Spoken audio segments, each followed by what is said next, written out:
Friends, तो मेरे इस नए वीडियो में आपका स्वागत है। तो आज हम सीधा बात करने वाले हैं एसएससी सीजीएल को लेकर, जो अभी उसका एग्ज़ाम का स्टेटस भी निकल गया है। अगर आप लोग नहीं देखे हैं तो आप लोग अपने एग्ज़ाम का स्टेटस देख सकते हैं।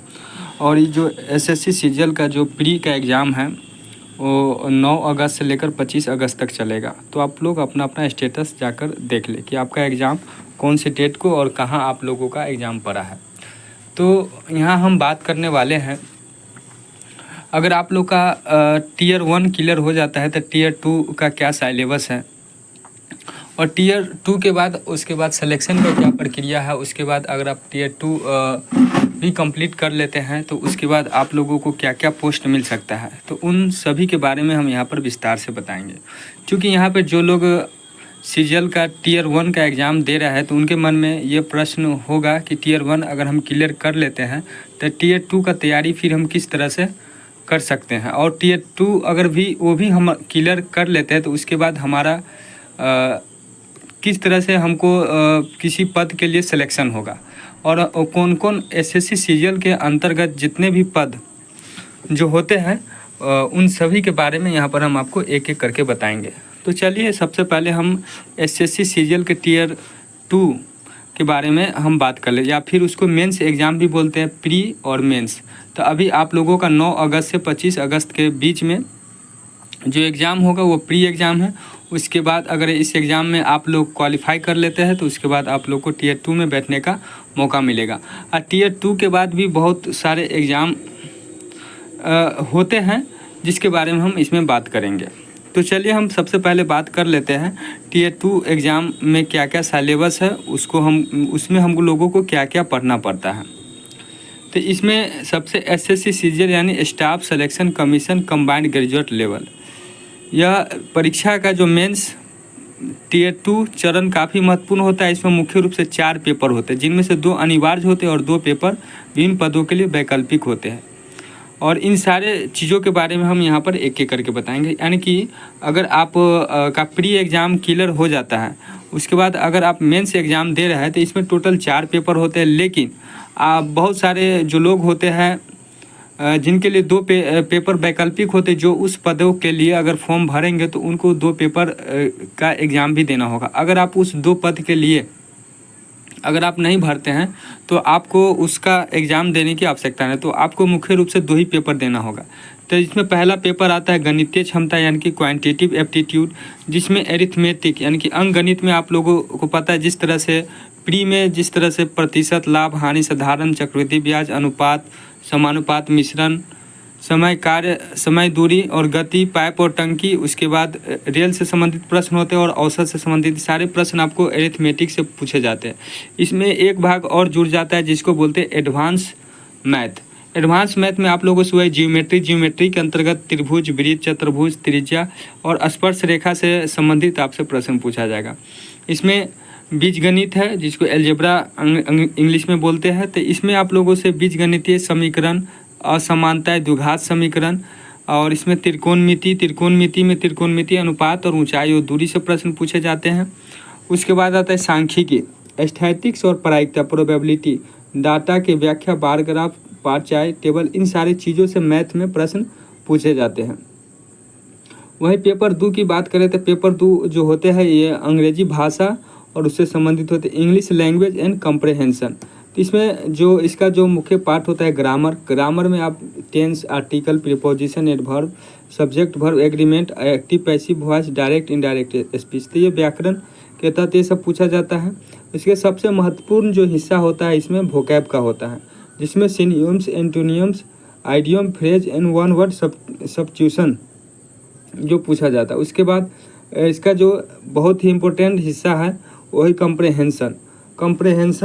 इसमें कंप्रहेंशन में reading comprehension, cloze test, para jumbles, fill in the blanks, इन सभी को पूछा जाता है। पेपर 3 की बात करें जो सांख्यिकी या इंग्लिश में एस्थेटिक्स बोलते हैं, पेपर 3 सांख्यिकी या एस्थेटिक्स, यह पेपर सिर्फ जूनियर एस्थेटिकल ऑफिसर जेओसो पद के लिए होता है। यानी जो लोग जेओसो पद के लिए फॉर्म में भरा होगा उस लोगों को ही इस पेपर को देना पड़ता है, बाकी लोगों को इसके लिए आवश्यकता नहीं है। तो इसके अंतर्गत जो भी सवाल पूछे जाता है वो है संग्रह और प्रतिनिधित्व, collective and representation, frequency distribution, data representation, measure of central tendency, mean, median and mode. मापांक में measure of dispersion, range, variance, standard deviation, प्रायिकता सिद्धांत, probability theory, binomial Poisson and normal distribution, सांख्यिकी निष्कर्ष, statistical inference, hypothesis testing, regression और analysis. ये सारे जो टॉपिक है इनसे संबंधित अगर आप JOSO के लिए भरे हैं तो उसमें आपको इन सारे टॉपिक से आपसे सवाल पूछा जाएगा। वहीं पेपर 4 की बात करें तो यह सामान्य अध्ययन है जिसमें मुख्य रूप से वित्त एवं अर्थशास्त्र से मुख्य रूप से इसमें प्रश्न पूछे जाते हैं। और यह जो पेपर है मुख्य रूप से जो असिस्टेंट ऑडिट ऑफिसर AAO और असिस्टेंट अकाउंट ऑफिसर पद के लिए जिसने अपने फॉर्म में उस चीज़ को भरा होगा उसको इसका पेपर देना अनिवार्य होगा। तो इसमें जो एग्ज़ाम में सवाल पूछे जाते हैं वित्तीय साक्षरता, फाइनेंस से संबंधित, जिसमें fundamental principle of accounting finance, commission role, budget से रिलेटेड और फिजिकल पॉलिसी के बारे में पूछा जाता है। वहीं अर्थशास्त्र से संबंधित जितने सवाल होते हैं वो सब पूछे जाते हैं, जिसमें basic concept of economics, economic reforms in India, financial and capital market, money and banking, economic planning, taxation system in India. इसमें सारी परीक्षा का प्रारूप के बारे में एक बार देख लेते हैं। पेपर 1 और पेपर 2 सभी उम्मीदवारों के लिए यह जरूरी होता है। पेपर 3 केवल उन उम्मीदवारों के लिए होता है जिन्होंने जूनियर एस्थेटिकल ऑफिसर यानी JOSO पद के लिए आवेदन किया है। वहीं पेपर 4 केवल उन उम्मीदवारों के लिए होता है जो असिस्टेंट ऑडिट ऑफिसर AO या असिस्टेंट अकाउंट ऑफिसर पद के लिए आवेदन करते हैं। अब देखते हैं किस आधार पे हम लोगों को फाइनली इस एग्ज़ाम के लिए सिलेक्शन होता है। मार्किंग स्कीम की बात करें, जो इन सारे पेपर में कितने नंबर का सवाल पूछा जाता है। पेपर 1, 2 एंड 3 और 4 सभी 200 अंकों का होता है। और इस सब के लिए टाइमिंग की बात करी जाए तो प्रत्येक पेपर की अवधि 2 घंटों की होती है। प्रत्येक गलत उत्तर के लिए नेगेटिव मार्किंग भी होता है। पेपर 1 और पेपर 3 में 0.50 अंक का कटौती किया जाता है। उसके बाद पेपर 2 में 0.25 अंक की कटौती किया जाता है। ये जो सिलेबस के बारे में भी हम आपको बता दिए। यह जो मुख्य रूप से जो मोटा मोटी बात हम किया है उस SSC CGL के मेंस के सिलेबस के बारे में मेंशन किए हैं। और उसके बाद आते हैं मेंस अगर आपका क्लियर हो जाता है उसके बाद आपको फाइनली किसी पद के लिए किस प्रकार से सिलेक्शन होता है और आपको कौन कौन से पद पे आपका सिलेक्शन हो सकता है उसके बारे में आप बात करते हैं। तो SSC CGL मेंस परीक्षा यानी कि Tier 2 क्लियर करने के बाद उसके बाद आगे की जो प्रक्रियाएं होती है वो क्या होता है उसके बारे में कहते हैं। टियर 1 और 2 2 पेपर क्लियर कर लिए, दोनों हो गया। उसके बाद आपको Tier 3 भी आता है जिसको बोलते हैं डिस्क्रिप्टिव पेपर। इसमें मुख्य रूप से यह ऑफलाइन होता है और इस परीक्षा में उम्मीदवारों को अंग्रेजी और हिंदी में निबंध, पत्र लेखन या सटीक लेखन जैसे लेखन निबंधित कार्य दिए जाते हैं। और यह पेपर 100 अंकों का होता है। इसमें भी समय 1 घंटे का समय दिया जाता है। इसे योग्यता की बात करें तो इसमें न्यूनतम योग्यता अंक आवश्यक होता है, लेकिन यह मेरिट में महत्वपूर्ण भूमिका, यानी कि इसके अंक होता है जो फाइनली मेरिट लिस्ट जो तैयार होता है उसमें इसका अंक जोड़ा जाता है। उसके बाद Tier 4 की बात करें तो इसमें कौशल परीक्षा, कंप्यूटर प्रवीणता परीक्षा यानी स्किल टेस्ट है, कंप्यूटर प्रोफिशिएंसी टेस्ट। और यह जो परीक्षा है यह सभी के लिए नहीं होता है, जो मुख्य कुछ पदों के लिए भरा होता है उनके लिए यह होता है। इस चरण में कुछ विशेष पदों के कौशल परीक्षण, स्किल टेस्ट या कंप्यूटर प्रवीणता परीक्षा CPT होते हैं। यह अनिवार्य नहीं है सभी पदों के लिए, केवल कुछ पदों के लिए होता है। इसमें क्या क्या टेस्ट लिया जाता है। डेटा एंट्री स्पीच टेस्ट, यह मुख्य रूप से डाटा एंट्री ऑपरेटर पद के लिए होता है। उम्मीदवारों को 8000 की डिप्रेशन प्रति घंटे की स्पीड दिखानी होती है। कंप्यूटर प्रवीणता परीक्षा यानी कि CPT के लिए इसमें 3 मॉड्यूल होते हैं, वर्ड प्रोसेसिंग, स्प्रेडशीट्स और स्लाइड जनरेशन। यह परीक्षा कुछ विशिष्ट पदों के लिए आवश्यक होती है जैसे असिस्टेंट सेक्शन ऑफिसर CSS और असिस्टेंट इन MEA। ये सारे एग्ज़ाम ये सारे कुछ हो जाने के बाद उसके बाद आपको फाइनली दस्तावेज सत्यानी डॉक्यूमेंट्स वेरिफिकेशन के लिए बुलाया जाता है। कहता है Tier 2 और Tier 3 के आधार पर बनाई गई मेरिट लिस्ट के अनुसार उम्मीदवारों को दस्तावेज सत्यापन के लिए बुलाया जाता है। इस प्रक्रिया में उम्मीदवारों को उनकी सभी शैक्षणिक प्रमाण पत्र, पहचान पत्र और अन्य आवश्यक दस्तावेज प्रस्तुत करने होते हैं। फाइनली जो मेरिट लिस्ट तैयार होता है वो देखते हैं टीयर 1, टीयर 2 और टीयर 3 के कुल अंकों के आधार पर अंतिम मेरिट लिस्ट तैयार की जाती है। और जो उम्मीदवार इस लिस्ट में स्थान पाते उन्हें उनकी रैंक के अनुसार विभिन्न सरकारी विभागों में नियुक्ति दी जाती है। इसके बाद नियुक्ति अपॉइंटमेंट किस प्रकार से होता है। अंतिम मेरिट लिस्ट में चयनित उम्मीदवारों को उनकी प्राथमिकता के अनुसार विभिन्न मंत्रालयों और विभागों और संगठनों ग्रुप बी और ग्रुप सी पदों पर नियुक्ति किया जाता है। इन पदों को विभिन्न प्रकार की नौकरियां शामिल होती है, जिसके बारे में हम यहाँ डिटेल में ग्रुप बी और ग्रुप सी के तहत कौन कौन से पद है उसके बारे में हम यहाँ आपको डिटेल में बता रहे हैं। ग्रुप बी के अंतर्गत आता है असिस्टेंट ऑडिट ऑफिसर, शॉर्ट में AO बोलते हैं। यह पद भारतीय लेखा और परीक्षा विभाग से संबंधित है। Indian audit and account department है। उसी के बाद इसी में आता है असिस्टेंट अकाउंट ऑफिसर AO। यह भी वित्त मंत्रालय के तहत भारतीय लेखा और लेखा परीक्षा विभाग में होता है। तीसरा में है असिस्टेंट सेक्शन ऑफिसर ASO।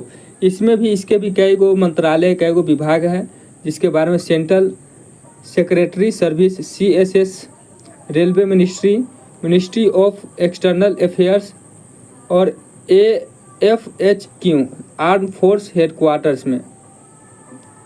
वहीं चौथा में बात करें तो असिस्टेंट अदर मिनिस्ट्रियल डिपार्टमेंट होता है, जिसमें ministry of electronics and information technology MEITY, ministry of corporate affairs, department of revenue, central vigilance commission, inspector of income tax, आयकर विभाग, इंस्पेक्टर, सेंट्रल एक्साइज मिनिस्टर, केंद्रीय उत्पाद शुल्क विभाग, इंस्पेक्टर प्रिवेंटिव ऑफिसर, सिविक में निवारक अधिकारी, इंस्पेक्टर एग्जामिनर, सिविक में निरीक्षक यानी परीक्षक भी होता है, असिस्टेंट इन्फोर्समेंट ऑफिसर AEO, प्रवर्तक निदेशालय, sub inspector SI SBI central bureau of investigation में SI का भी मिलता है, केंद्रीय अन्वेषण ब्यूरो में, इंस्पेक्टर ऑफ पोस्ट भारतीय डाक विभाग में भी यहाँ से आपको प्राप्त होता है, assistance national company law appellate tribunal NCLAT न्यायालय में सहायक के रूप में, डिविजनल अकाउंटेंट कैग कहते कंट्रोलर एंड ऑडिटर जनरल के तहत विभागीय लेखा अधिकारी। वहीं ग्रुप सी में क्या क्या पद होता है। पहला पद है ऑडिटर भारतीय लेखा और लेखा परीक्षा विभाग कैग में, रक्षा लेखा विभाग डिफेंस अकाउंट डिपार्टमेंट में, अन्य मंत्रालयों और विभागों में, टैक्स असिस्टेंट केंद्रीय उत्पाद और शुल्क और कर सिविक में, आयकर विभाग इनकम टैक्स डिपार्टमेंट में। उसका तीसरा जूनियर एस्थेटिकल ऑफिसर JOSO सांख्यिकी और कार्यक्रम कार्यान्वयन मंत्रालय ministry of statistics and programme implementation में, अकाउंटेंट जूनियर अकाउंटेंट विभिन्न मंत्रालयों और विभागों में, सब इंस्पेक्टर नारकोटिक्स केंद्रीय नारकोटिक्स ब्यूरो में, अपर डिवीजन क्लर्क UDC विभिन्न सरकारी मंत्रालयों और कार्यालयों में, compiler register general of India RGI में। अन्य पद है assistant superintendent ministry of communication, assistant welfare officer labour minister, research assistant national human rights commission NGRAC। ये सभी पद विभिन्न विभागों और मंत्रालयों में महत्वपूर्ण भूमिकाएं निभाते। SSC CGL परीक्षा के माध्यम से उम्मीदवारों को इन पदों पर नियुक्ति किया जाता है और उनके पद और वेतनमान चयनित प्रक्रिया के अंतिम परिणाम पर भी निर्भर करता है। आई होप आपको ये सारी जानकारी अच्छी लगी होगी और आपको आगे आपके मन में जो भी डाउट रहा होगा कि अगर हम प्री क्लियर करते उसके बाद हमको कौन से एग्ज़ाम देना होगा और हमारा किस तरह से चयन होगा और चयन होने के बाद हमको कौन कौन से मंत्रालय में हमको कौन से पद पर होगा, तो सारी जानकारी हम आपको यहाँ पर दी है। अगर यह वीडियो आप लोगों को अच्छा लगा तो अपने दोस्तों में भी शेयर करिए और यहाँ पे कुछ मुझे अपने शब्दों या कुछ वर्ड का प्रोनाउंसिएशन करने में भूल चूक हुई तो उसके लिए माफ़ी चाहता हूँ, क्योंकि मेरा मतलब बस इतना था कि आप लोगों को संक्षेप में ज़्यादा से ज़्यादा जानकारी मिल जाए, क्योंकि मुझे भी इस सब चीज़ों को लेकर डाउट था। तो मैंने बस यहाँ पे सर्च किया और मुझे सारी जानकारी प्राप्त हो, तो मैं सोचा आप लोगों के साथ भी शेयर करूँ, शायद इससे आप लोगों को भी कुछ फ़ायदा पहुँचे। बस मेरा इतना है।